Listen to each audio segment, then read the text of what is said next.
Horror Hangout, a podcast where two bearded film fans watch the best and worst horror movies of all time. My name is Luke Condor with Kate, and I'm joined by my regular co-host, Mr. Ben Errington. How the hell are you? I'm alright, mate. How are you? Are you quarantined? Am I quarantined? That's I don't think that's any of your business, Ben. I'm always a bit bored, aren't I? I'm working from home, if that answers your question. Yeah, I think it does. Okay. I'm not. I'm still being forced to go into the office with all the with the rest of the cattle. On the front lines. Yeah, so essentially, I'm right in the thick of it. But, you know, if I'm going to get it, I'm going to get it, right? It just means you'll get over it quicker. Because we're all going to get it. Everyone's going to get it. When we're first born, we know we're going to get it. Yeah, we've been on a journey all the way to this since birth. Now we Just in case anyone was wondering, we are talking about coronavirus. Yeah. There's someone out there who might be like, "What are they on about?" No, I doubt it. It's everywhere now, isn't it? It's everywhere. Okay, so we've got coronavirus going on. I've got a can of pop. You've got a can of whoop ass. I got some coffee. Oh, God, sorry, coffee. Not a can of whoop ass. Not a can of whoop ass. I ran out of them. We watched a film that we've been saying we're going to watch for a long time, I believe. But have we got any news? I had a quick look, and yeah.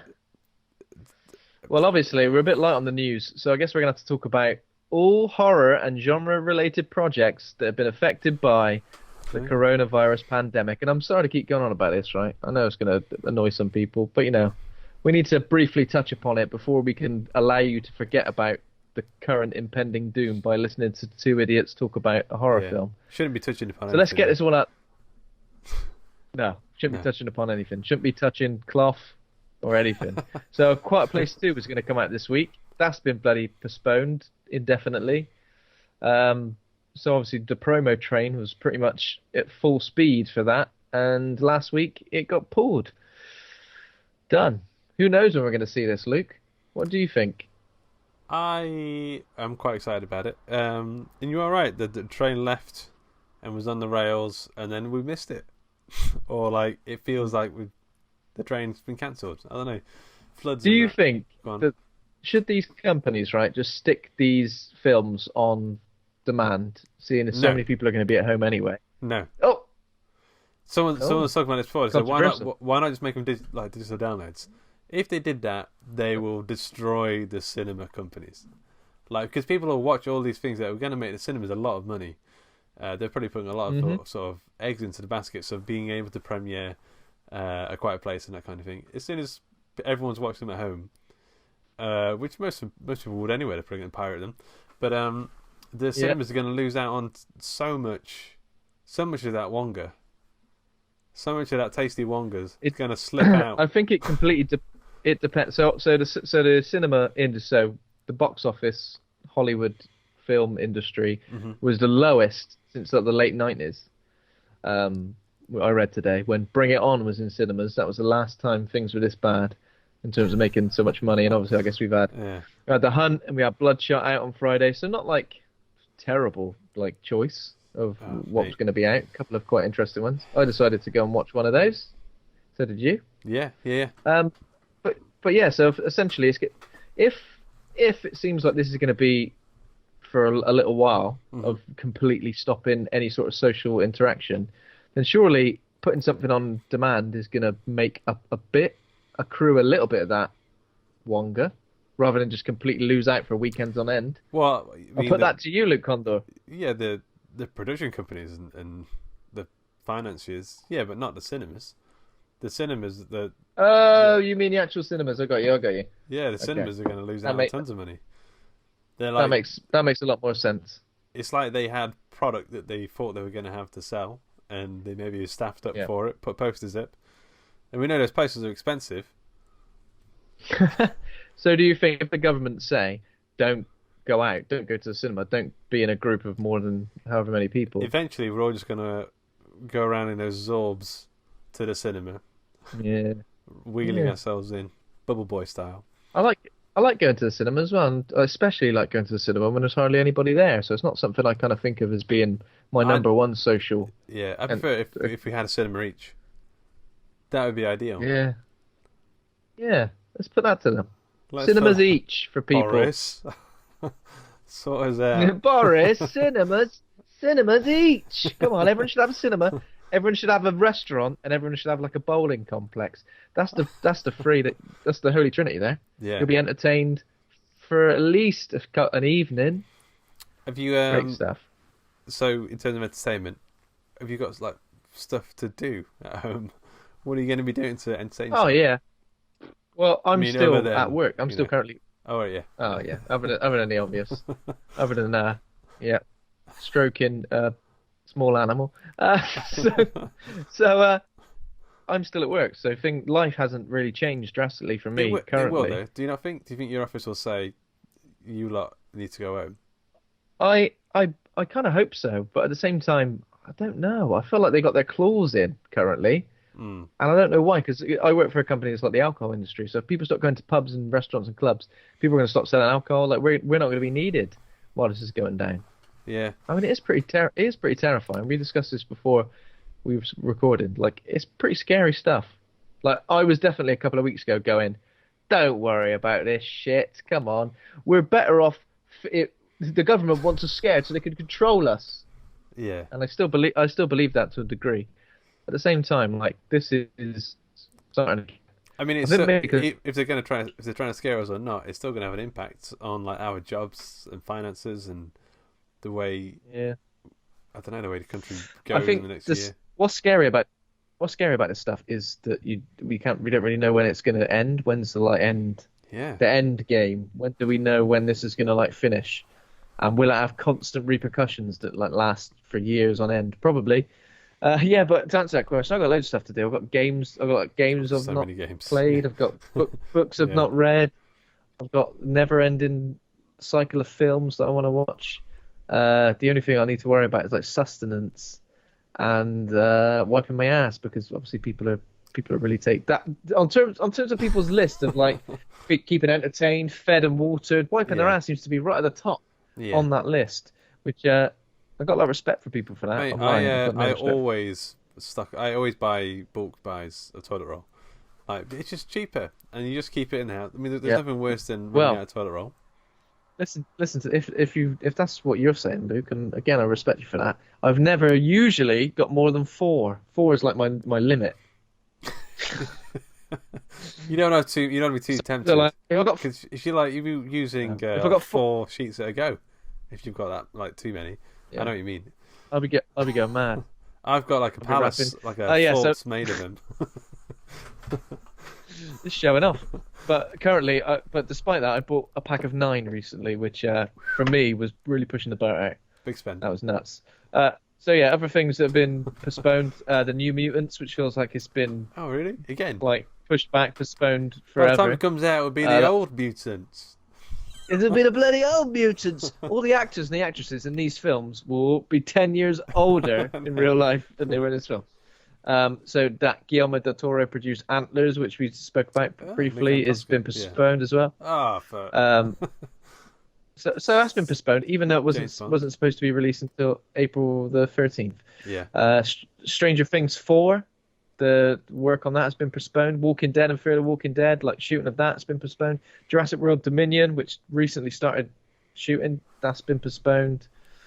Matrix 4 and The Batman, both been postponed as well. I mean, these are things that are going to affect our day-to-day lives, Luke. Yeah, it's true. Yeah. Well, maybe people can start watching old films again. People don't watch old films anymore. It's always got to be the films that came out this month. Why not films that came out last month? This month last year. Yeah. Classics. I feel like I need to keep laughing and making jokes about it, because I feel like if I don't, I'll be crippled by fear and depression. Yeah. So as many jokes as you've got, keep firing them at me. I want to hear them all. All right. But not ones that disrespect too many people, because people are dying. But ones that make light of human nature. Ha ha. Have you ever noticed that coronavirus is a bit like that name of that popular beer brand, Peroni? Oh, Yeah, it's similar, isn't it? Few letters. Amazing. I mean, don't mean to disregard that joke, Luke, but is that beer brand done? Situation. Is that beer brand done forever? Peroni? Is it finished? The other one. Oh, it's not very. I've got some Corona. I bought some Corona yesterday. I'm gonna drink it. Have you got coronavirus? Have you got a lime in your neck? That's the first symptom. A lime in your neck. You know. Yeah, that's the first symptom of coronavirus. You end up with a lime segment in your neck. You have to cough it up. Cough it up. I'll let you know how my neck goes in the next couple of days. After this podcast, I'm gonna go drink a Corona, and I'm gonna bloody well enjoy it. Doesn't matter what Boris says. I respect you for that. Yeah. I don't give a fuck. All right. Okay. Some more news. So we're gonna get we're keeping up Resident Evil 3 news every week on this news section. So I'm gonna keep going. The podcast that people go to find out the latest on Resi 3. True. All the official Resident Evil channels are completely void when it comes to the news. It's us. So we're gonna get a demo for Resident Evil 3. It's dropping on March the 19th, so this Thursday. No word yet whether it's going to be like a one-shot demo, which Resident Evil 2 was like, where you kind of like have a certain time to get to a certain place, or whether it's going to be. That was pretty good. That was like an event in itself. So maybe they'll do a similar thing. Yeah. Exactly. So very, very interesting. I'm going to be getting onto that. I might do a little playthrough video as well, possibly, because I love that shit. But yeah, very excited. Glad to get my hands on it. And hell yeah. Was there anything else? I feel like there was something else, but I can't remember. Have you got any news? No news, I'm afraid. Which is good news. No news. That's it. Basically, coronavirus is the news. Yeah. Because the thing is, if we get news and trailers about films, all anyone's going to think at this current time is, when will it be released? That fucking. It's really strange. When you go to the cinema and it says now for the everybody's favorite part of the movies, the trailers. I think fuck off. Fuck off. Fuck off here. Yeah. Yeah. Whoa, oh wait. Okay, I got one more. Yeah. One more. Another gaming one. Doom Eternal is going to be released on Friday, which might be a really satisfying. Doom Eternal. Basically, it's the girl band Eternal from the 90s, and they've been put into hell has invaded their recording studio, and you've got to like fight your way out. I mean, need to finish. That's probably going to be. As in the. Please finish the first one. Yeah. The first Doom Eternal. It's going to be a perfect way to like distract yourself by mowing down loads of hellish demons, and I guess think ourselves lucky that we haven't been invaded by flesh-eating hell demons. So bad. There's no hell demons. Ain't so bad, mate. All right. Life's all right. We're doing all right, aren't we? We're doing all right. Yeah. We're all doing all right. Yeah. So that's pretty much it. Luke Condor, what have you been watching this week? Let's talk about the big film on everyone's lips, the tips of their lips, The Hunt.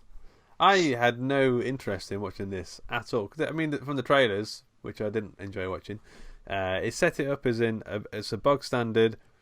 Some rich people steal some poor people, and they're gonna hunt them down. It seemed like the Ready or Not genre, a bit battle royale, a bit all the standard stuff.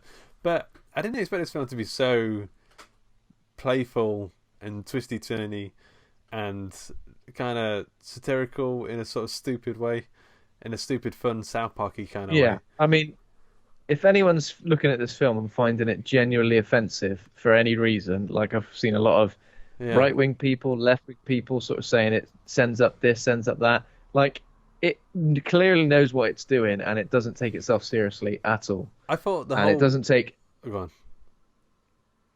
You go on. Thank you. I think at the start, like there's like this is sort of spoilers, I guess, but not really. But at the start, it keeps introducing the person who thinks the main character, and then they get killed. Yeah. And it keeps happening, and then there's a person who falls into like a thing of spikes, and then the main character at that point pulls them out, and then he stands on a landmine, and it blows up, and then she lands back on the spikes. I kind of feel like that cartoonishness there was like, look, this isn't a serious film. Like, this is a sort of a fun, sort of insane film, and it goes there. And what's her name? I haven't seen Chloe, but what's Betty Gilpin? She is outstanding. She's fantastic in this. She was in The Grudge. She was in The Grudge, and I was like, can't wait to see Betty Gilpin in The Grudge. Grudge was awful. She was really underused, but she is like. I read someone on Twitter where someone said she should basically write the book and I had to be a final girl in like a horror film. Yeah. After this film. Well, on the Guardian review, this film's not getting great reviews. I think it got 2 stars on Guardian website, and it was all about one of the comments in there. I don't know why I read the comments; it just gets me mad. But there's a person talking about straight to the comment. There's a person complaining about horror movies, how it's always about women getting beaten, stabbed, abused in various ways. And I was just thinking, she's obviously not seen this film because Betty, what's her name, Gilpin. She's an absolute badass. She's like action star level badass in this film, and it's amazing. Like she's fantastic in it. She really, really is good. She is good, and it's like it doesn't break the mold in any way. Really, there's nothing about this film that I found particularly mold breaking. However, I did enjoy it, and initially when films when it was banned sort of last year, and I know everything on the poster saying it's like so controversial for whatever reason. Yeah. It seems to be the reason it's controversial is from opinions of people who haven't seen it. Yeah. It seems people have made their mind up already without having any idea of what it's actually about. So I think it was about 30 minutes into the film because I was like sat back in my chair and I perked up and I sat up and I was like, oh, I have no idea what's going to happen from here now. This is pretty cool. I think I enjoyed it more than you. I saw you gave it 3 stars on Letterboxd. A 3 stars. I'd be more like a 4, maybe a bit under a 4. Oh. But I just think it was genuinely quite surprising.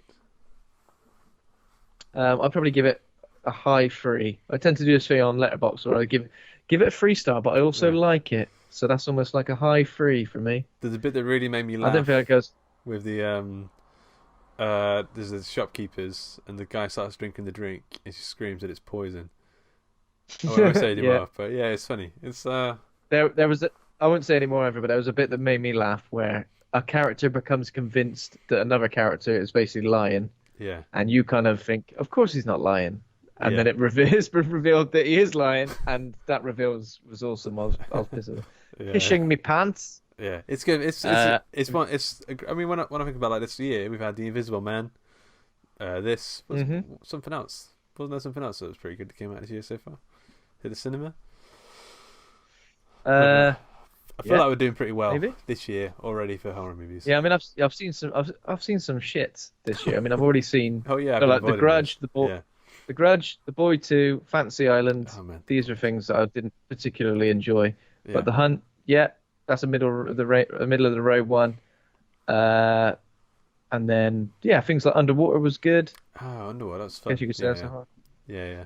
Underwater was good. I think we're doing all right so far for March for horror films, at least, not for like real life. Real life is the real horror movie. Am I right? Yeah, I'm just having a flick through my Q1 films. So look at this. So like these are like the horror-y type of ones, I guess. Under the Silver Lake, which is sort of horror-ish, but Color Out of Space, which I loved. Mm-hmm.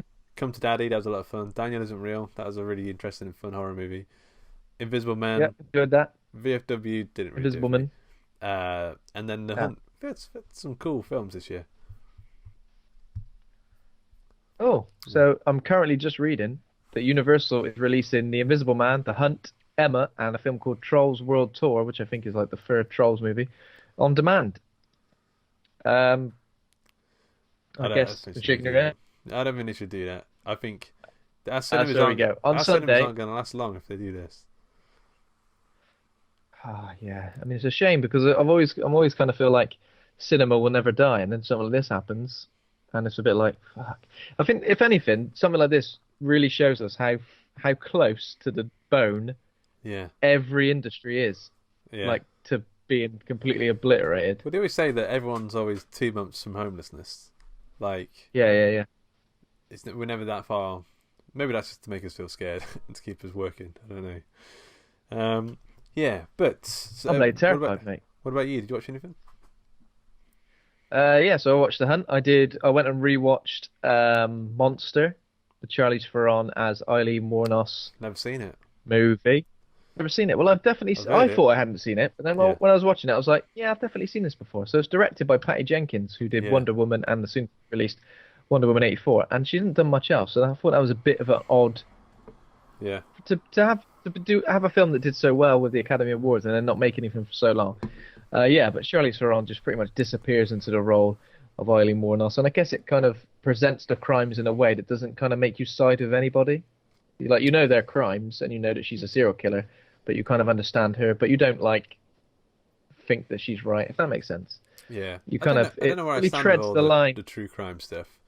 Like, it just seems to idolize. Maybe not. I've not seen this, but I don't think it idolizes her. It definitely portrays her as someone who's very damaged, but it kind of explains her past a little bit, so you kind of understand why she does what she does. But don't kind of. There was the Ted Bundy one. I only watched a bit of the documentary, but there was a point where he escaped prison for the second time, and he makes out that he's some kind of ragamuffin sort of rough and tumble, ragamuffin. What's this guy escaping from prison again? Well, what a cheeky dude! But he was he murdered tons of people, in really horrible ways. So I don't know. Yeah, I don't know how I feel about all that, but yeah, I've not seen it. I will watch it. Apparently, it's good. Yeah, that's true. Yeah. I also watched a film called Swallow. Have you heard of this? I've not even heard of it, but you put it in the Facebook group. It looked good from the poster. So I mean, I'd only just heard of it sort of last week. The poster's great. Yeah, the poster's really good. But this is a film directed by Carlo Mirabella Davis, who's done something else, maybe.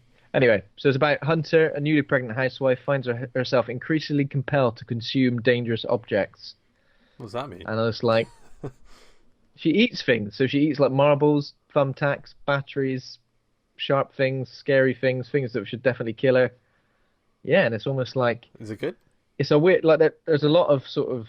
there's obviously metaphors for stuff, and there's obviously a lot of subtext. But yeah, I really enjoyed it. It was a really good... Quite arty, quite slow burn, but a really good performance from the main actress. Hayley Bennett is the main actress in that. Yeah. I really liked it. It was kind of it was unnerving and unsettling, and you were constantly thinking where it was going to go next. And it wasn't. I've read a few things that say it's quite body horror-ish, but I wouldn't say it was like that at all. Again, another film which could probably easily not sit within the horror genre, but it is labelled as a horror film. Yeah, if that makes sense. Yeah. And apart from that, anything else? Well, read a book. A sort of horror book that's pretty good. It's called The Flesh Molder's Love Song by a guy called Roland Blackburn. And it's about a guy whose mum, his aunt even, has cancer. She's going to die. And at some point he realises that he has a sort of a power. He can mould flesh in any way he sort of wants to. So it starts out he gets mugged and he accidentally grabs this mugger's hand. And the guy swells into a big tumescent mass and he runs away, and then from there he realizes that he can sculpt himself. He can sculpt people into better looking versions of themselves, and give himself a longer penis or a shorter one. Bloody does he do that? Does he give himself a longer penis? I think it may be implied. It may have been implied. Suddenly his knob was long. End of chapter. And then that was actually a really long chapter, that one. And then he gets great. These people sort of chasing him, and also he decides that he needs to take this cancer out of his mum, his aunt even. But that's a bad thing. But yeah, it's decent. It's really cool. It's really decent. The only thing is it because he's got to take it? Has he got to take the cancer into himself? Is that why? I'm not going to say. Oh. I will say I've been playing a lot of Shadow of Colossus as well, which is the remake game. It's not horror, but it's a sort of a dark fantasy sort of game. Have you played it? So I played bits of it, but I never played it that much back in the day. But I have downloaded it on PlayStation to play. Obviously, now that we have a lot of time on our hands. Are we playing that? Yeah, it's a weird one. You play a guy. I can't remember his name. David or something like that, and his wife Janet is dead, and he's going to bring her back to life, and he has to. There's already colossus around this desolate, empty fantasy world, and he has to go around killing all these giant creatures, which are sort of like giant cows.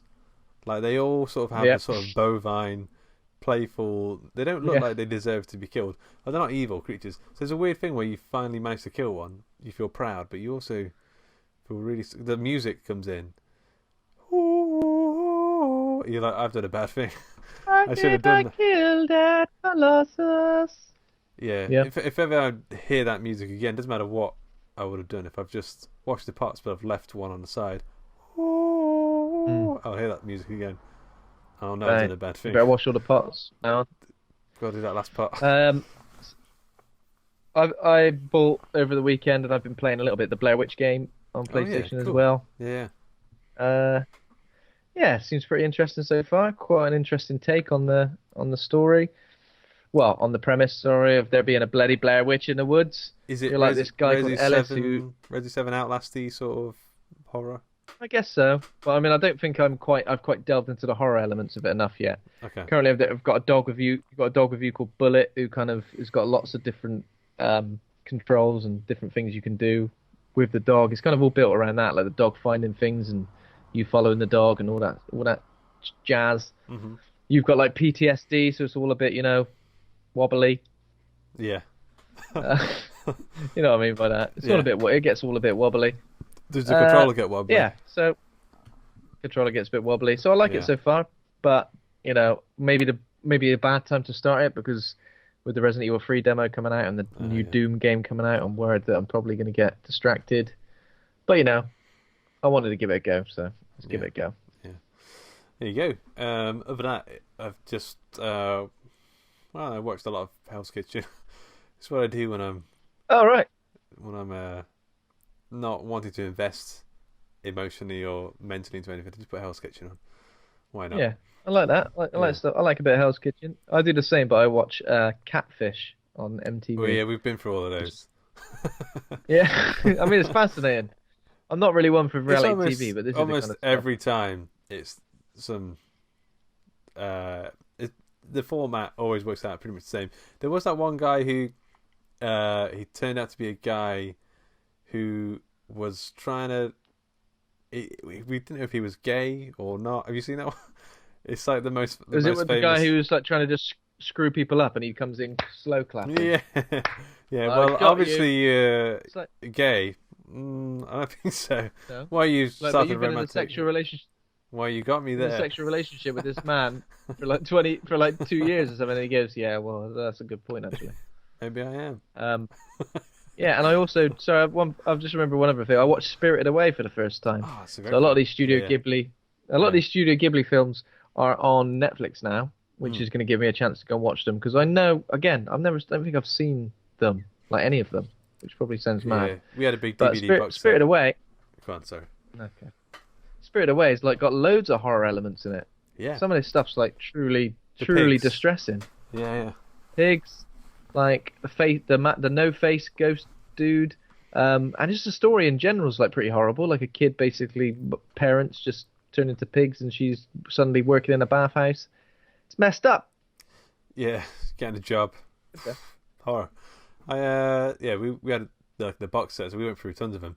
Graveyard of the Fireflies is the truly grueling one. I wouldn't recommend to anyone looking for a good time. What other ones would you recommend then for me? So I think I've got My Neighbor Totoro up next. And that's not my favourite. A lot of people like that one, but that's not my favourite. Princess Mononoke is a sort of a dark fantasy. That's really good. Tales from Earthsea? I've not seen that one, I think. What's the one? Howl's Moving Castle is great. Yeah. Let's give all these a go. Castle in I've got them on the list, mate. Yeah, Castle in the Sky. That's good. Mm-hmm. Spirited Away is and Ponyo as well. That's a good one. Yeah, Spirited Away and Howl's Moving Castle. They're my favourites. Yeah. Yeah. Sweet. I'll get on it. Oh, get on it. Yeah, but Nightbreed, the director's cut, right? We watched the same one. We did watch the same one, yeah. Shall I give you a bit of a rundown? So Nightbreed is a 1990 American dark fantasy horror film written and directed by Clive Barker, based on his 1988 novella Cabal, which I'm currently reading, Luke Condor, a 1989 original print, or 1988 original print. It's literally, it's battered. So the film follows an unstable mental patient named Aaron Boone, who is falsely led to believe by his doctor that he is a serial killer. Oh Jesus! Immediately, basically, this isn't a premise. It's basically just telling you the story of the whole film. Yeah. So a troubled young man is drawn to a mythical place called Midian, where a variety of friendly monsters are hiding from humanity. Meanwhile, a sadistic serial killer is looking for a patsy. Maybe he's just looking for a pasty. Maybe he's looking for a pasty. It's basically real monsters, but like for adults. Did you ever watch Real Monsters? Yeah, that's true. Yeah, I did. Yeah, this one's a weird one, isn't it? I mean, it's not quite as. I mean, with the Danny Elfman soundtrack as well, it's got more of a dark fantasy feel, Cirque du Soleil sort of feel going on to it with it. I mean, I don't know if it's aged as well as Hellraiser and Candyman. I feel like those ones are still kind of scary. This one feels a bit cheesy now. It almost feels like the budget, for the actual practical effects, must have been astronomical, because the amount of different monsters and beasts and just weird things that appear on the screen. Yeah. Sometimes for like a split second, I'm like, what? Like, basically, I spent this whole film like this. What the fuck was that? What the fuck was that? They're my favourite moments, actually. The bits where like people are going through Midian, the city of the demons, and it's like they're going through a bazaar. It's like going through like a Turkish bazaar, but not quite as horrible.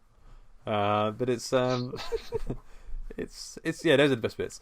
I don't like the sort of more Buffy the Vampire Slayer sort of moments in it. If you know which sort of bits that's true. Actually, I definitely got that vibe with a lot of this stuff. I think like David Cronenberg is definitely a highlight of this film. I think without him and without that sort of, I guess you call it a side plot. Yeah, it's kind of like a side plot. Yeah. He's like the without him. Yeah. Without him, I think this film would have been really, really like cheesy and really Buffy the Vampire Slayer. But he adds this sort of element to it, which I think is really interesting. It's like an iconic look as well, and the old button eyes. Yeah, in the book as well, it's a little bit different. It's like an extra layer that they weren't able to get across in the film. Yeah, I'm about halfway through the book, and so far it feels pretty similar to the film. But maybe that's because I watched the director's cut. But yeah, there's a couple of extra little tidbits. Well, it's got like the mask. I don't know. Maybe I won't spoil, because I think like there's a. Don't spoil a book from me, mate. Okay. All right. Okay. I'll maybe spoil a little bit, but don't worry, it's not like a big spoiler. It's just why is that in there? I'm all right. Okay. I'm a big boy. Okay. So we've got Craig Sheffer as the main dude, Aaron Boone, who I recognise him from something, but I don't know what. Maybe it's just this. He was in this film, yeah. Oh yeah. Oh yeah, he was in this film. And Bobby, don't recognise her, the girlfriend character. No, I don't think I recognise her either. David Cronenberg. David Cronenberg, yep. I wonder how and why he became like involved in this film as an actor. Yeah, it's weird, isn't it? Rather than. He always comes across in our interviews as a quite cold person, but he seems quite hammy in this in a sort of fun way. Still has a cold clinicalness to him, but it works with the character. So obviously, he's had small roles in some things, hasn't he? Like he was in The Fly, like in a little dream sequence. He's like the gynecologist, and Videodrome as well. He's like, I think he's uncredited as something or someone. Yeah. So yeah, before this, he kind of dabbled in being on the screen, but yeah, I guess this was his first like big role. Yeah, he's good. Maybe they swapped roles. Yeah, he's great. Who else we got? Charles Hayde as Police Captain Eigenman. I think he's in the latter half of the film. There's a lot of characters in this film actually. It is like a whole sort of. It's a bit of like a Hollyoaks soap opera. This film, like it feels like there's a lot of. Well, the police captain kind of appears about halfway through, and then becomes like one of the main sort of antagonists. Yeah. It's really weird. There's another character who... Well, there's quite a lot. I mean, there's a lot of demons, but there's maybe a couple who show up a few times. Narcisse, he has like a removable face. Although I don't know if he has, because he only removes the side bits. Like, the face bit is the same. True. The face bit's still there, yeah. There's a guy with like dreads, who's like a vampire man who... He looks like... He's like a vampire pirate. He kind of looks like Ivan Ooze. He looks like Ivan Ooze from Married. There's a weird one who looks like a sort of porcupine. Yeah. And I find there's a really odd bit. I guess we'll get into it, but there's a really, really odd bit where she kind of like tries to be all sexy, and like some men, police officers, like go, "Oh, there she is. Oh, look at her." It's like she's fucking terrifying. Yeah. She's like got no nose. She looks terrifying. She's like got spikes all over her, and she starts being all sexy. You wouldn't go, "Oh yeah, I'm into this. Come on in. Let's go for it." Maybe they've got a thing about cactuses. I don't know. Or little pricks. Yeah. I mean, there's tons of demon characters. There's also what's his face shows up. Doug Bradley as, I think his name's Lylesworth or something. He's a guy, instead of pins on his head, he's got eyes. Eye head. Yeah. That's right. No pins. He's got eyes, and he's got like he serves. He's like the acolyte and lawgiver. Apparently, is he the one with little scratches on his face? Yeah, but the eyes, aren't they? They open up at the end. Yeah. I just that's right. I just thought they were scratches, and I just thought, give him a little dab with a flannel, because they're bleeding. Yeah. You're leaking everywhere, you mug. Who else? There's a guy with like tentacles that come out of his belly button. There's another guy who I can only assume his special power is that his special thing is that he has like tattoos. And he's like a little weasel man. There's like a little guy with a dog as well. Yeah. Basically, all of the Nightbreed, there's no consistency to how fucking weird they are. Some of them are like literal abominations, and other ones are just like humans, but with a bit of a weird addition. Well, there does seem to be like some that are types of species, though, aren't there? Like, there's some that like... It's messed up. Yeah. Okay, so we start the film. It's like a dream sequence, but it's got a sort of Nightmare Before Christmas song going on. Oh, that's Home Alone. It's got something that's a bit that sort of way. And there's some of them doing cartwheels. Why are they doing cartwheels? This is the thing. I don't like it when people are doing backflips for no reason. People should not be doing parkour in a horror movie. Like, this ain't JLS, is it? JLS on stage. What's that one? The X Factor one? Divinity or something. And they got the little kid with the afro. Diversity. Yeah. Diversity. Yeah. It's like Britain's Got Talent, actually, Luke. Okay, whatever. Come on. But it's got like the start opening sequence is like, what's his name? Boone is having a dream of Midian, but it's like diversity are sort of chasing him. Yeah. Oh, he's got I mean, that would be scary. It'd be terrifying. It's the bloody little kid with the glasses. He's after me. Yeah. Midian. Yeah, it's all pretty messed up. He wakes up, doesn't he? It does. And then what's he goes? Oh yeah, so he lives in like a nice attic with his girlfriend, who's a singer in an 80s pop band. Yeah, there's a really weird bit where we get to see her perform, but we get to see way too much of it. We get to see like the whole song. Yeah. And I think the song's even during the end credits as well. Is that this song? Have they got like the rights to this song, and they're just like, we're really going to drag it out? Yeah. We're going to make the most of this. It's either that or more. Yeah, they've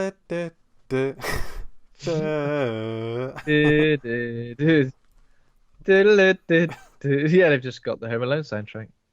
So Boone is we get the impression that he's got a troubled past. He's got a 6-pack as well.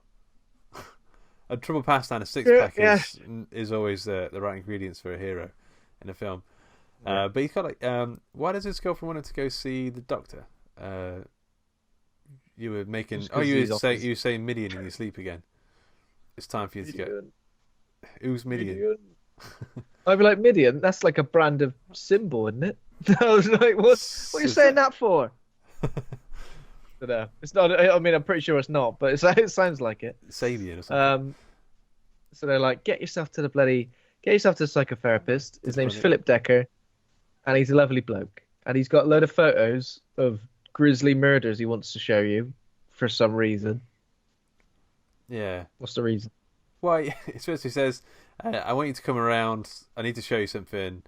I'm not going to tell you what. I'm going to be super ominous about it. So get worried now." And then it either flashes back. Yeah, I hate that. Or he goes out. He puts on the mask and goes slashing. It's like a old school slasher film where he goes to like a family, slashes them up, and takes some photos. And then when Boone turns up, he says, "Look what you've done." Look at what you've done. You'd be like, "Hang on a minute, that wasn't me." And he'd go, No, you've done this. He pushes You've done his this, nose, you mug. like like people push dogs' nose into the piss. Look what you've done. With the photos of the people he's brutally murdered. Look at what. Yeah, look what you've done. Yeah. He's really convincing though, because like he tells him, he's like, "Look what you've done." He's like, "No, I didn't do it." And he goes, "I think you've done it." He goes, "Maybe I did do it." Yeah, and he's just so and then he trumps. easily convinced. That was you as well. I don't think it was. It bloody was. And it fucking stinks. Stinking up my office. You Look sicko. at what you've done. Okay, and then wait, so you said they'll give you like 24 hours notice or the time to run away or something. I can't remember. But yeah, I think to come clean. To come clean. Yeah. I'm gonna go to the police, but I'll give you 24 hours to come clean, you mug. Yeah. But yeah, then he drugs him, doesn't he? He drugs him with. He disguises it as lithium. Okay. He says, "I have a bit of lithium. This will sort you out. This will level you." And it turns out to be LSD, which I can imagine is tricky for somebody. Okay, and then he gets ran over. Yeah. Yeah, and then he gets like flattened by a truck and taken to hospital. What a klutz, eh? Yeah. What a klutz. Get yourself. You got so much to worry about. Oh no, it's a truck. I mean, it's amazing, really, because he gets taken to the hospital and placed in the bed next to the man shouting about Midian. It's kismet. Oh yeah, I mean that's a coincidence, isn't it? Did you say Midian? Did I say what? Yeah. So this guy is Narcisse. Narcisse. He's off his nut.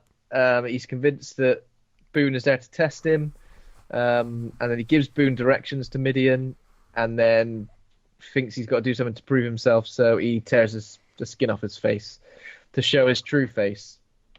Yeah. Which I'm assuming looks the same as his current face, because when we see him again, he's all right. I tell you, the face isn't removable, isn't the? That's the bit that stays the same. It's all the other bits, and his hair. It's got like a mullet as well that doesn't seem to come off. But yeah, he's screaming. It's glued on. He's screaming, "I'm a Midian now." Then everyone runs in. The police turn up. Dr. Deckard turns up as well, and he's like, "Look, Jesus, Dr. Deckard. He seems to be allowed to go anywhere at any time. Dr. He's just like, right, get Dr. Bloody Dickhead." Yeah. Yeah.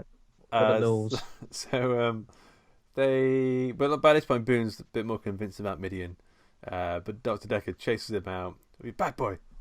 Chases him out of the hospital. Look at what you've done. You've done this. About the dead. You've done this. I haven't done it. You have. And and you trumped again. You dirty, rotten bastard. Arrest that man. After him. We can't arrest a man for farting. Are you well? Yeah. So they chase Boone out of him. He goes to the big graveyard.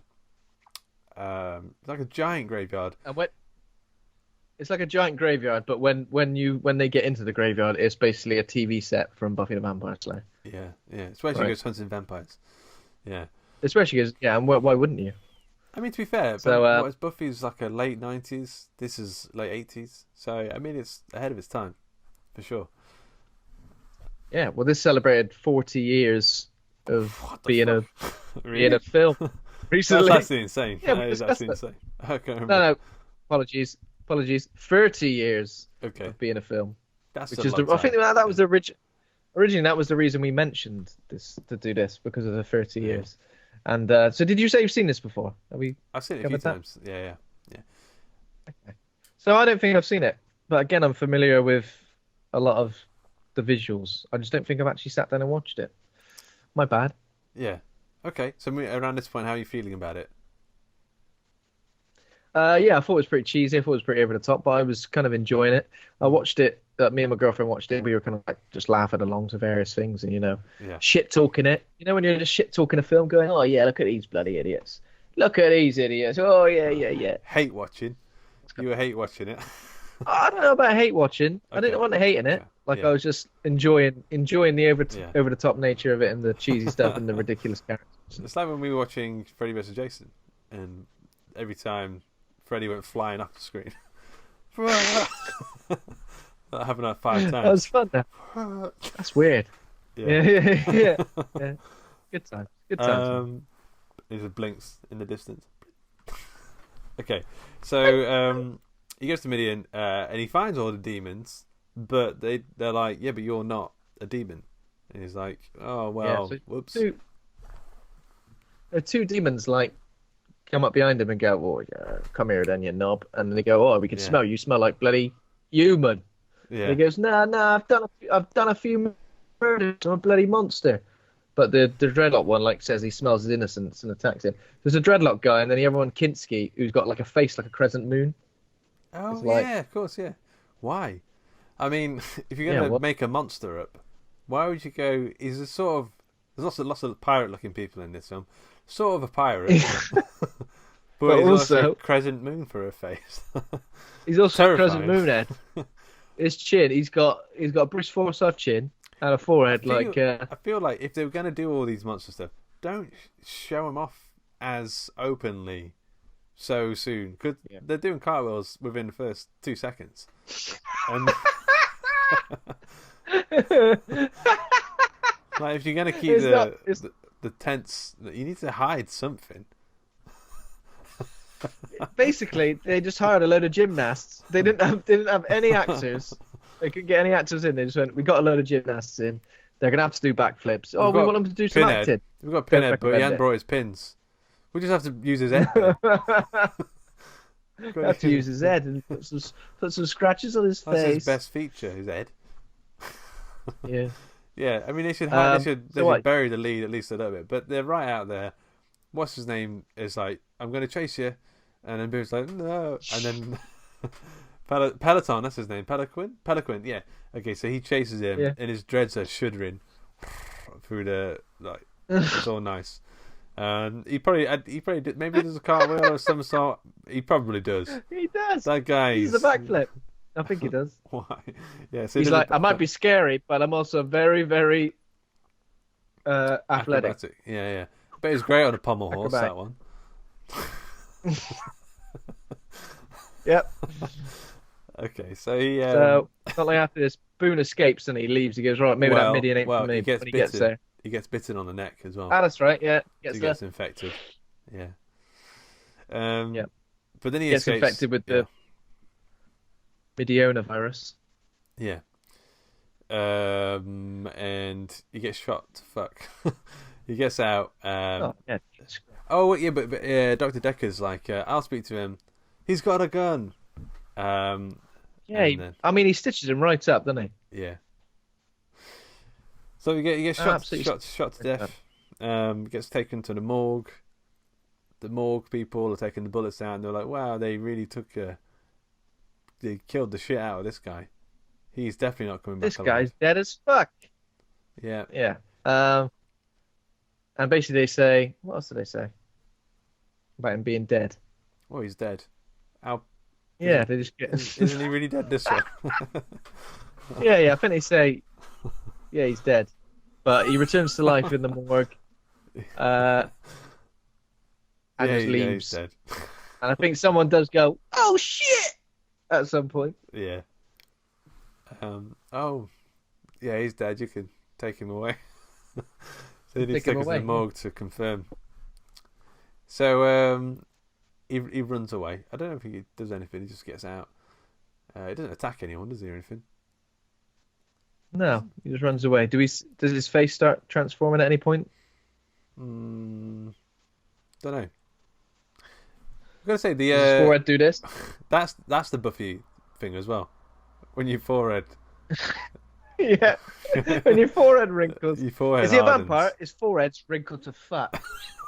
This is what you go. I think I was watching Hell's Kitchen, and I'm pretty sure Gordon Ramsay's a vampire. Yeah. Not his head, If he but was his around, chin. I tell you what, I think Gordon Ramsay's Sarah chin Michelle is a Gellar would have vampire. come in. She would have said, "You need to cook this steak," and then she would have shoved the steak right into his chin. Yeah. And he would have gone, "It's raw!" and died. Yeah. It's fucking raw. Yeah. Okay, yeah. Fucking raw, you bastard. Gordon Ramsay does look like one of the, not the normal demons, but one of the bosses. He looks like he's one of the big bads of the season. Season 100%. Season 1 or 2, Terrifying. not one of the later ones. When he got a bit of budget. So what happened? Okay, I'm losing my mind. Boone goes back to Midian, and they welcome him with open arms. But Yeah. So Narcissus there with his face off, and he has like an initiation ceremony, doesn't he? Where he's got to like down a 5 different pints, cider, lager,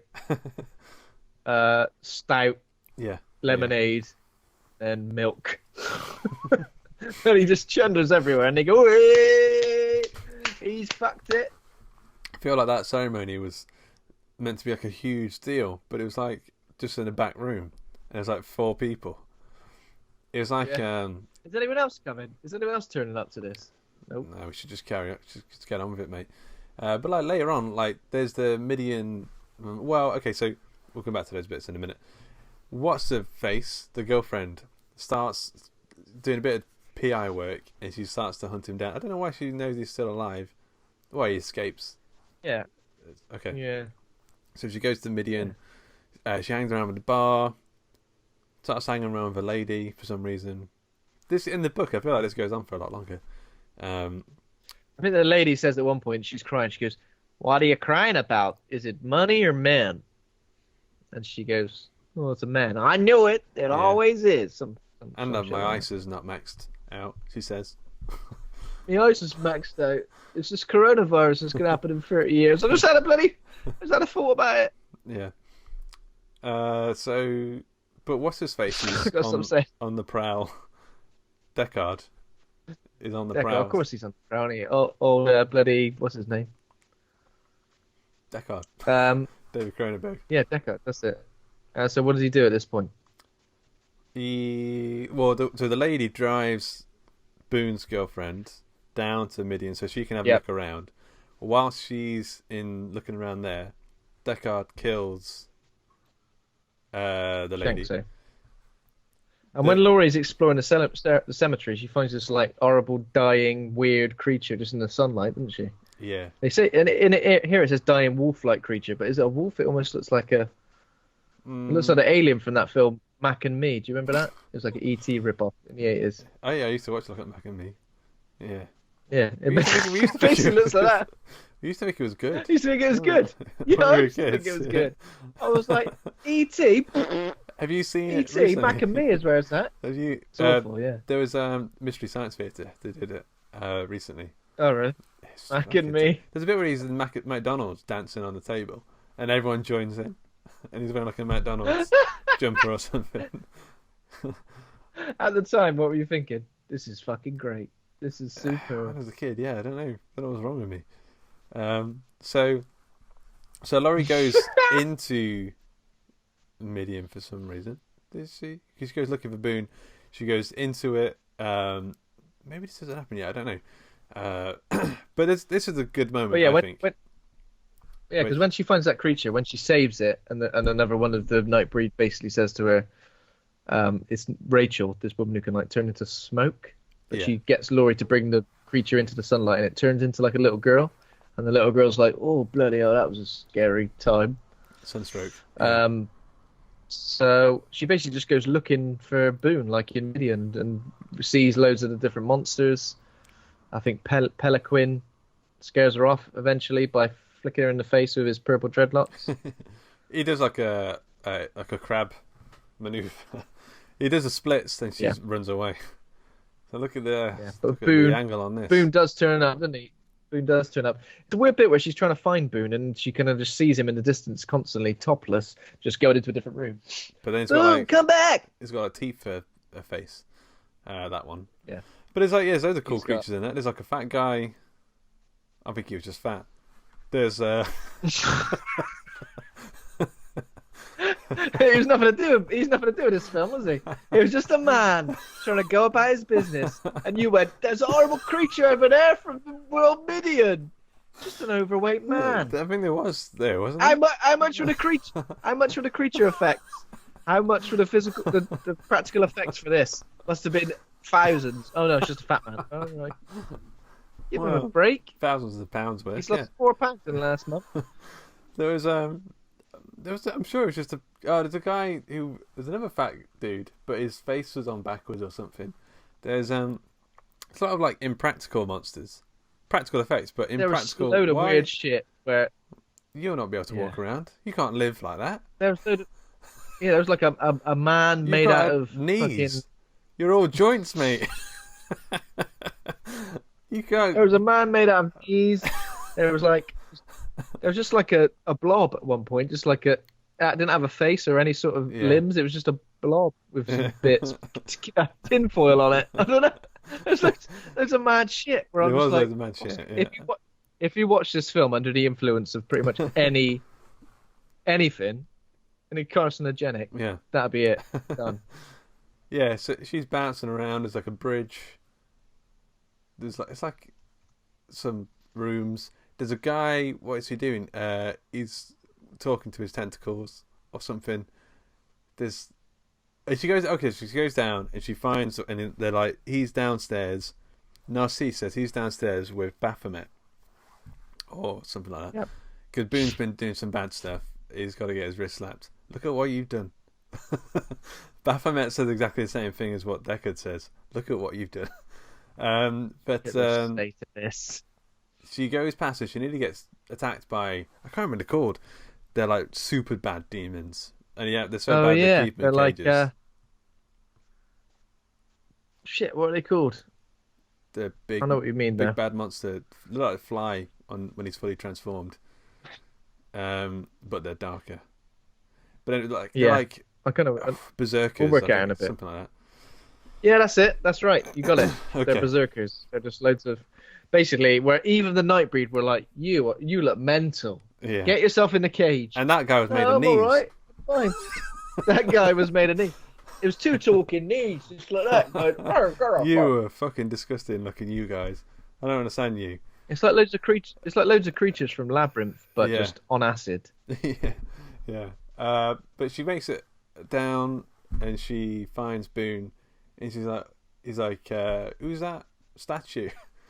And he said, don't look. And he's like, it's just a statue, isn't he? It's a statue, but he's got like USB cables sticking out of his head into the ceiling or something. He's connected up. Look at that guy. Yeah. Yeah. He looked like something that would be in Hawkins' Bazaar. Like, if you touch it, your hair stands on end. Like he's one of those sort of gadgets. Yeah, he's a gadget man. Exactly. He's probably only like $10.99 or something. Great Christmas present. Yeah, you'd like it. You smile when you see, thanks sister for getting me this, but you won't be that happy about it. Yeah. So is Boone like basically transformed at this point? Boone's like, no, he still looks normal, but he's vampire mode now. I think he's meant to be. There's a species that he is now. But anyway, so she takes him out. They go. He's basically been exiled, I guess, from Midian already, in less than a day. And then they go to hotel, but Deckard's been there already and sliced everyone up. As soon as Boone smells blood, that's when he goes vampire mode. Yeah. They did a good job of recreating the transformation that he described in the book. I thought he like breathes smoke and the smoke kind of changes face and stuff. Yeah, that's right. So Decker has pretty much killed everybody, but immediately called the police like a little snitch, and basically said, "Look, here's where Boone is with his missus. Get in there and sort him out before he kills anyone else." So there's loads of times where Decker just loves getting Boone shot to shit. Yeah. He's just like, shoot him again. So yeah, and some weird things happen now where like in fact, halfway through the film, but a couple more like characters get introduced, and they pretty much play a really big part for the rest of the film, don't they? There's Is like this the father? Yeah. Police chief, and then like the priest. Very strange. Yeah, yeah. Okay, so I mean, we're coming towards the end of the film, aren't we? Really? I mean, it's like we're coming towards the big battle. It's probably like about halfway through, but yeah, we're on Endor, I think, and like final third. Yeah. Okay, so Boone is in prison with the priest, not in the same cell. He's meant to be a cannibal, super big serial killer. At some point, they realise that he's dead. So they're freaking out. Deckard's trying to convince everyone about Midian and the demons there, because Deckard now wants to kill all of the creatures in Midian. Yeah, he wants to murder them all. He just loves doing the murder, doesn't he, old Bullet? What's really weird is when you see Button Eyes Man just like in the cold light of day. Like, a few times when he turned up earlier in the film, like at night time or going to people's houses, but there's a few times you see him like in daylight chasing after people, and it's like, I don't know, it kind of loses its impact. Yeah, he's got a scrotum for a mask. Yeah, he needs to. Again, they show too much. I think is the problem. They should be hiding things a bit more. Yeah. Okay, so there's 6? Yeah. So they basically organize a big battle for some reason. So Decker basically urges the police to form like a militia, like loads of the police. A drunken priest as well. He gets involved for some reason. His name's Ashbury. And they all go to Midian to basically wage war on the monsters on the Nightbreed. Where Boone goes back to the Nightbreed and convinces them that they need to stand and fight. Because, otherwise they're going to get moided. Yeah, yeah. The fight, I mean, it's big. It's kind of tragic because you kind of realise that all the Midian people, they're just like normal people, but they eat people. They're just a lot like of normal people. Women and children as well. Yeah, yeah. They're just like normal people, but they eat normal people. Yeah, yeah. They're all dying. I guess the tragic one is the guy. He's got the kind of short, weaselly guy. They drag him into the sun, and they just kind of watch him explode. Yeah, it's sad. Yeah, it's not pleasant, is it? Bless him. But Boone is like the leader against the militia. He's helping everyone. A lot of the demons get some good bits. Pelican does another somersault. Yeah, that's basically all he wanted to do was get a somersault in. Yeah. And he's right, I'm fine now, I'll die. There's a guy with tentacles, and they take out some guy's eyes. There's that bit you also talking about, the porcupine lady. She shoots some darts. That sexy porcupine lady shoots some darts. So basically, she tries to like distract a couple of the police officers by being all sexy and going, "Oh, look at me!" But she's a terrifying porcupine monster. Like, I mean, I know each to their own, but at least 3 police officers there are all into sexy porcupine woman. I feel like it's too much of a niche, too much of a fetish. Maybe it's the pheromone thing. Maybe she's like a poison ivy sort of thing. So what goes? I mean, hey, shit! It just goes crazy. The things are exploding. Deckard is now chasing Laurie around the graveyard at the same time. There's a lot of explosions. I don't know.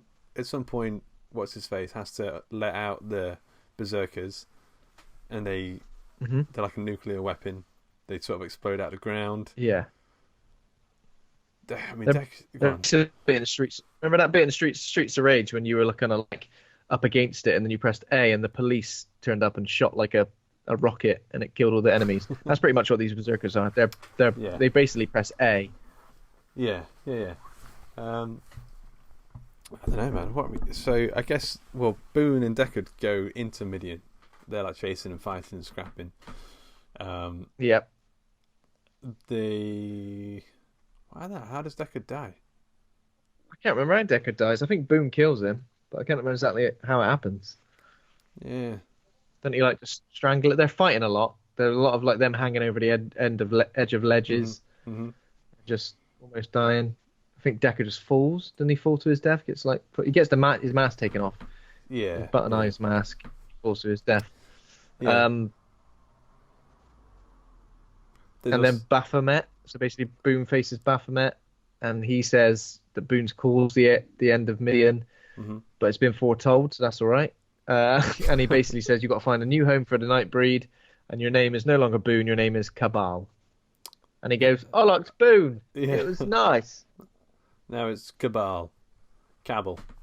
Henry Cabal. Or now Cabal. Yeah. Yeah. So there's also the priest who wanders down. He doesn't really have much of a part to play. He wanders down and he sees Baphomet, and he gets splashed with some goop. There's two different. Yeah. I seem to remember him doing something different in the original ending. The director's cut is a little bit different.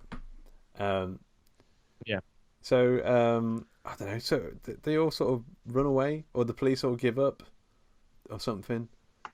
The fight ends. I think they just. The police just get overwhelmed. I think a lot of them end up dead, and I think a lot of them end up just running away because the berserkers go mental. Did they get the berserkers back in, or did the berserkers just go running off into? That's it. They've gone. They're off. The distance. Yeah. Fenton. Oh, Jesus Christ! You're not getting them, mate. Jesus Christ, Fenton! Berserkers! Come back, berserkers! They're not going to come back, are they? They're gone forever. Yeah. We call them berserkers for a reason. We can't control them. Yeah. They're like the velociraptors at the end of the latest Jurassic World film. They're gone to exist amongst the human beings. Sorry. I've not seen that. Okay, so I mean, okay, so kind of wrapping it towards the end. In the original, I think pretty much sure it ends there, but in this new one, the whole idea is that Boone is now going to lead them to a new Midian at some point. He's going to find them a new home, but they don't know when that will be. Ian made it, and then he's going to make something new, and that's it. I think it changed a bit. There was a new bit of Ashbury, the priest, in this director's cut, where he said it's like his mission now, because he was all malformed. His mission was now to destroy the Nightbreed. Yeah. And he brings Decker back to life, right? You know, it's a post-credits bit. Maybe that's not in the director's cut. Maybe that was in the original cut. Yeah, possibly. Yeah. Okay. So it ends there. And do you want some trivia? Yeah. All right. Okay. Yes, please. It's a bit of a different one. I'm going to give you 5 Clive Barker short stories, or titles of film stories he's done, and you tell me if they are real or not. Number 1. Oh, okay. Very nice. The Yattering and the Jack. Clive Barker. The Yattering and the... Clive Barker or Clive... Snarker. Clive Barker? Yes, The Yattering and the Jack is a Clive Barker story from the Books of Blood. Sex, Death and Starshine. Sex, Death and... let's say no. I bet it sounds a little bit different to that. That one is Clive Barker again. It's another Clive Barker. Number 3. Sorry, why are you doing this? I'm just looking at pictures of the Nightbreed in some sort of weird photo shoot, and my God, it's harrowing. I'll send them to you. Okay. Number 3, Rawhead Pecs. No, that's not right. It's what's his name? Rex. Yeah, it's pretty bit easy this. 4, the big. What is it actually? The Rawhead Rex. Rawhead Rex. Yeah. Number 4, the Big Bad Foreskin. It's not him, is it? It's not Clive Barker. It's Clive Corker. Big Bad Foreskin. Number 5, The Skins of the Fathers. Clive Barker. It is Clive Barker. Well done. Okay, I've got a couple more. I've got one more trivia bit I can throw in there to add a bit of flavour. Okay. So what film did David Cronenberg write the screenplay for during the filming of this film? Was it a film he directed? Yeah, it was. Yeah, it was a film he directed. Yep. So was it the? I'm just trying to think about what he would have done around this time. The Dead Ringers? No, afraid not. Do you want to have a go? Let's have another go. Was it? No, I'm not sure. I'm thinking about what he's directed. Why can't I think? Was somebody who directed? You said yeah. Yeah, he directed it. Yeah. Did he write the screenplay for, let's say, I don't know, History of Violence? No. I don't know if he wrote the screenplay. History of Violence. That was years later, but you know. It had RoboCop in it. Oh, fucking hell! I'll tell you. It's Naked Lunch. Naked Lunch. Yeah. Okay, yeah. What do you mean? Okay, I didn't realize that was for some reason in my head. Naked Lunch is like years before this. It's like the 80s, but it's not. Yeah, it's 1991. Yeah. Oh, yeah. So, Matt, I mean, to rate the film. Yes. What do you think about it? Yeah, I mean, it's a fascinating enough. I enjoyed the story. That's why I've gone and sort of read the book. But I think some parts of this film they do feel a bit Buffy the Vampire Slayer, and they do feel a bit, the monsters, like, they lost all impact for me because there were so many utterly ridiculous looking monsters just over and over and over again. I was a bit like, what am I watching? What is going on? Like, there's no build to it, and like that's why it didn't seem scary. It wasn't particularly, I wouldn't feel particularly invested in the story of the characters. Like, especially like Boone. I didn't feel like I cared what happened to Boone. Yeah. I didn't feel like I cared what happened to anyone. David Cronenberg's characters, Decker, I think it was good, but perhaps needed a bit more. I mean, that's why I kind of feel like I wanted more from the story. That's why I went and watched. That's why I've gone and read the book. But I'd probably give it a C+. Okay. Yeah. That's probably quite low, but I think I'm gonna have to go for that. And so, I'd struggle to think this film, if you're watching it fresh, I don't know if it would have the same impact as someone who sort of has a nostalgia factor to it as well. I've definitely softened on this over the years. I think when I watched it years ago, I was really, really into it. But it's got that, it's the cheesy factor that puts me off. As soon as someone starts doing somersaults and cartwheels, it just puts something about that. It does not sit right with me. I just don't understand why. It feels a bit Power Rangers. It does, yeah. I know I mentioned Power Rangers already, but it feels a bit Power Rangers. As soon as someone starts doing the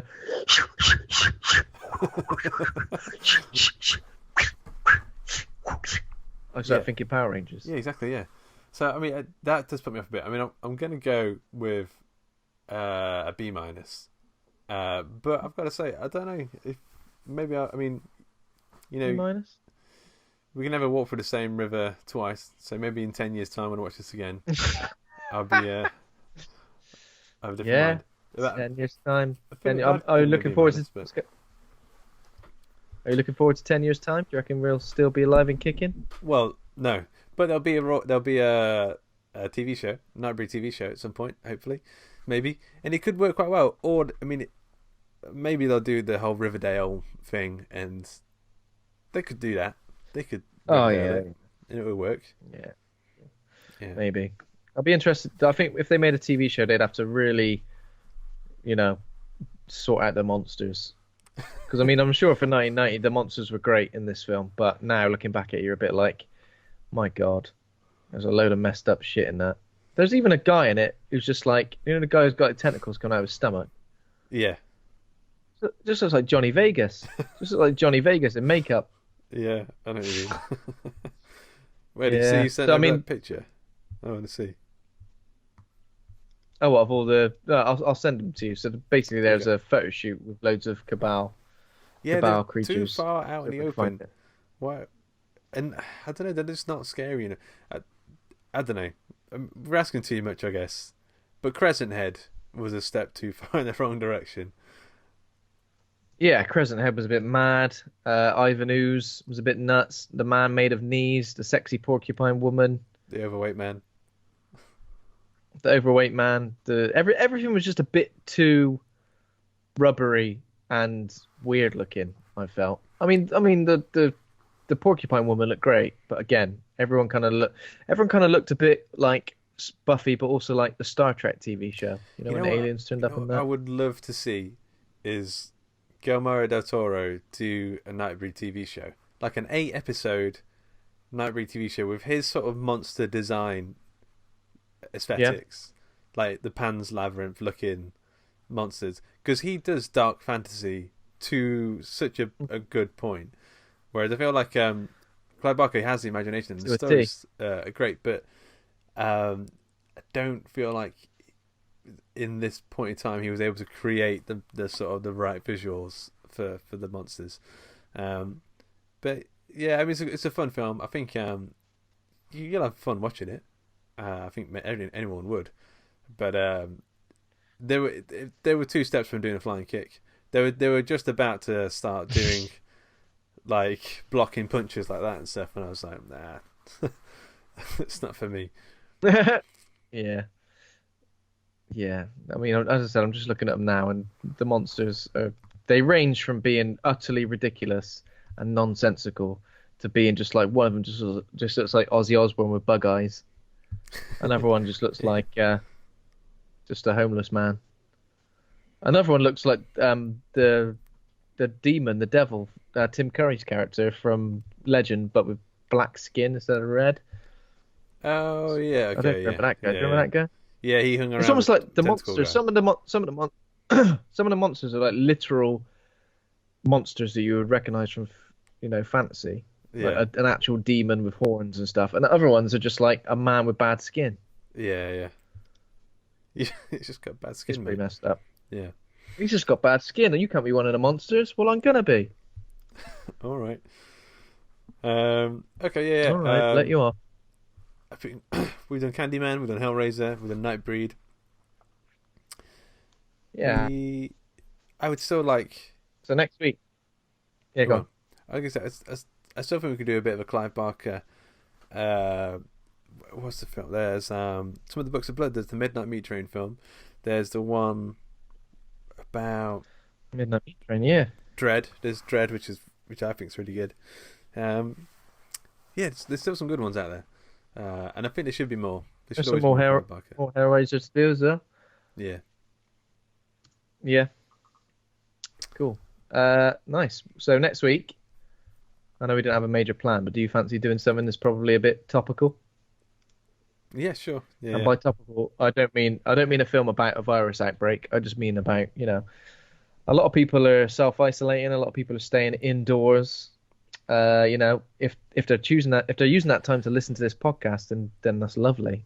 I'm glad to hear it. Can't think of a better way. You're yawning right now. I'm tired. Even why? I'm tired. Even Luke Condor's bored of this shit, and I don't blame him. But yeah, so we discussed maybe doing Eli Roth's Cabin Fever, considering people may be self-isolating. That could be a topical one to do. Have a bit of fun with it, mate. Yeah. So the 2002 Cabin Fever, which I kind of remember quite liking. Yeah, I liked it. I'm just looking at these pictures. I've just seen that Ozzy Osbourne guy with the big eyes. yeah. It's just an Ozzy Osbourne guy with some bloody eyes. Bozzy Bosbourne. Yeah, and there's another guy who's like just got a blue face with a singular eye in it. These look like, no offense to the people who did the makeup effects, but some of them look like projects at college or something. You know what I mean? Like makeup project. Yeah. You've seen the picture of David Cronenberg and Clive Barker holding those weird maggot babies, right? Yeah, I think so.